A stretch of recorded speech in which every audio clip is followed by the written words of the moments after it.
చాలా కొట్లాడడం జరిగింది.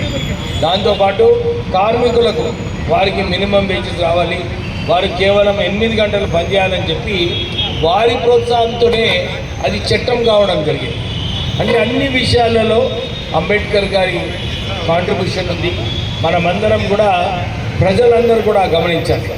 వారు ఆ రోజులలో ఎంత కుల వివక్ష ఉన్నప్పటికీ కూడా వారు లేదు, నా జాతికి నేను కాపాడే అవసరం ఉంది, నా జాతి కోసం కొట్లాడే అవసరం ఉందని చెప్పి వారు ఎప్పుడు కూడా ఒక్క అంశం కూడా వెనుకకు పోలేదు.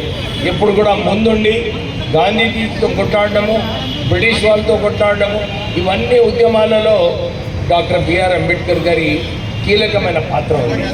మనమందరం కూడా వారి ఏదైతే ఆలోచన ఉందో వారి ఆలోచన ఏముంది, మనమందరం మంచిగా చదువుకోవాలి, మనమందరం కూడా ఏ విషయంలో అన్యాయం జరిగితే మనమందరం కలిసి పోరాడాలని చెప్పి మన అంబేద్కర్ గారు మనకు ఆ సూచన ఇవ్వడం జరిగింది.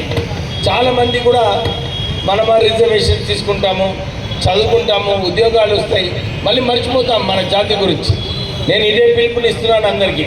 మనకు ఈ సమయం వచ్చింది, మనము జాతి కోసం మనం ఒక 10% టైం కేటాయించాలి, 5% నిధులు కేటాయించాలి.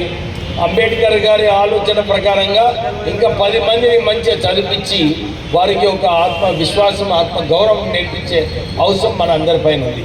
సో నిజంగానే ఖాళీ మేము అంబేద్కర్ రైట్స్ అని చెప్పుకుంటే నడవదు. మనము అంబేద్కర్ రైట్ అంటే మనం ఒక 10 మందికి మనము ప్రోత్సహించాలి, మనం 10 మందికి